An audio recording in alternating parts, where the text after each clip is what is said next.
Les aléas du direct, la troisième partie avec nos amis olympiques qui nous sont restés avec nous sur le tableau, sur le plateau. Ça va pas être facile pour moi de finir l'émission. Jean Brun, je vous passe la main si on faisait le point sur l'olympisme en région. Mais écoutez, Richard Maillet, qui est le nouveau président élu, et Christian Tranchant, son vice-président, en fait, le comité régional olympique, ça marche comme l'Olympiade, tous les 4 ans. Vous venez d'être élu. Déjà, à quoi ça sert le comité régional olympique et sportif ? Le comité régional olympique et sportif, déjà, sert à soutenir la vie associative, que ce soit les ligues, les comités ou les clubs. Je rappelle que c'est 635 000 licenciés, donc et effectivement vous avez 400 sportifs de haut niveau, et le reste, au niveau par exemple du département, vous avez 220 000 licenciés. Ça veut dire qu'il y a le sport professionnel et le sport amateur. Donc le mouvement olympique est là pour aider, pour soutenir la vie associative. D'ailleurs, on est au cœur de l'action sociale et de l'action de terrain, pour les soutenir, pour développer les politiques publiques, les politiques sportives. Et pour cela, bien sûr, on est accompagné par les différents institutionnels que sont l'État. Tout à l'heure, on parlait des entreprises, puisque c'est nécessaire. Le modèle d'organisation d'un comité olympique repose sur la permanence des échanges entre la collectivité territoriale, est indispensable. Également les fédérations, le mouvement sportif, et effectivement les entreprises et la presse, puisque d'ailleurs j'en profite pour vous remercier de nous avoir invités. Je crois que c'est nécessaire, mais je vais m'appuyer aussi sur, vous allez parler de Christian Tranchant, sur un fin communicant. Je sais qu'il a été un journaliste reconnu. Émérite. Donc c'est effectivement, et certainement aimé, parce qu'il y avait 20 ou 25 ans, il me remettait un prix, à l'époque, quand j'étais président du sport policier, et Guillaume, je m'en souviens encore, donc c'est bien qu'on se retrouve... alors, je dis... pas de l'homme qui était à côté de lui. C'était lui, mais c'est normal que ça ne pas marqué. Je ne sais pas si c'était lui d'ailleurs. Je sais pas. Mais il y avait des choses. Moi aussi j'ai perdu mes cheveux. Mais vous êtes méconnaissable. C'est-à-dire clairement, puisque Christian de Tranchant est aussi président de la Ligue Languedoc-Roussillon de judo, Christian, qu'est-ce que vous amène, qu'est-ce que est censé vous amener le comité régional olympique? Il est censé œuvrer pour les sports qui n'ont pas la reconnaissance médiatique et pas la reconnaissance financière suffisante pour se développer, c'est ça? Pourquoi pas? Je pense que le mouvement olympique doit être une solution aux problèmes que se posent les fédérations et les associations et le mouvement sportif en général.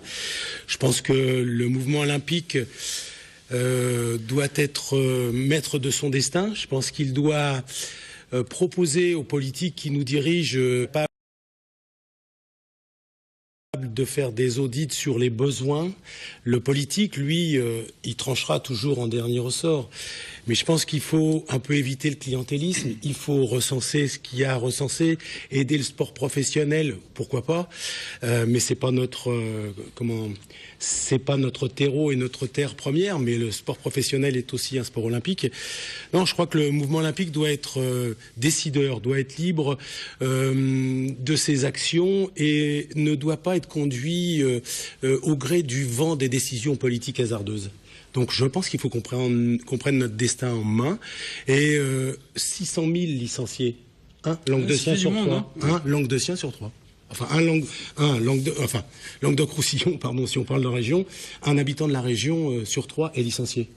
Richard Maillet, oui. Le soutien au club, bien sûr, on a compris. Si vous avez une ambition pour les 4 ans qui viennent, ce serait alors, laquelle? bien sûr, c'est déjà structurer, c'est-à-dire mutualiser nos forces. Le comité régional, c'est aussi les 5 présidents de comités départementaux. Donc on veut les faire adhérer. Et puis, quel est l'outil qui nous permet de faire cela? C'est que aujourd'hui, on aura demain une maison départementale des sports, et on a aussi aujourd'hui une maison régionale des sports. Et je crois que fédérer toutes les ligues au sein d'une même maison fait que effectivement, je crois que c'est facile. Je pense que au-delà des différences, au-delà des sports qui sont, j'allais dire, confidentiels, des sports traditionnels, et j'en profite pour saluer le président du comité de Tambourin, ils sont associés. C'est-à-dire qu'aujourd'hui, je rappelle que le tourisme sportif est très important. On a une région qui effectivement accueille des grandes manifestations. Je pensais au judo, encore au Christian de Tranchat, mais également au championnat d'Europe de GRS et au championnat de France de gym. C'est aussi la volonté politique des élus de dire effectivement je mets à la disposition du mouvement sportif des équipements structurants. C'est pas toutes les régions. Et en fait, on s'aperçoit que parfois c'est la volonté d'une collectivité, mais aussi ça peut être aussi la volonté d'un seul homme. Je pense à Feu Georges Frêche.